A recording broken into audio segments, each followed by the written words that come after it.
if you're experiencing a stuck loading screen in Rocket League, there are several quick fixes you can try to resolve the issue. Follow these steps to get back into the game. Step 1. Restart the game. Close Rocket League completely and then reopen it. This simple action can often resolve temporary glitches that cause loading issues. Step 2. Check server status. Visit the official Rocket League server status page or social media channels to see if there are any ongoing server issues. If the servers are down, you may need to wait until they are back online. Step 3. Clear cache. On your gaming platform, clear the cache.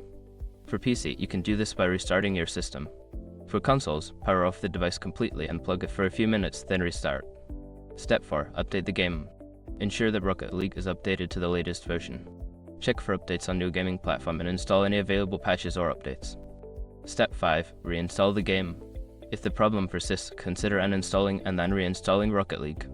This can fix any corrupted files that may be causing the loading screen issue. By following these steps, you should be able to resolve the stuck loading screen issue in Rocket League. If the problem continues, consider reaching out to the game's support team for further assistance.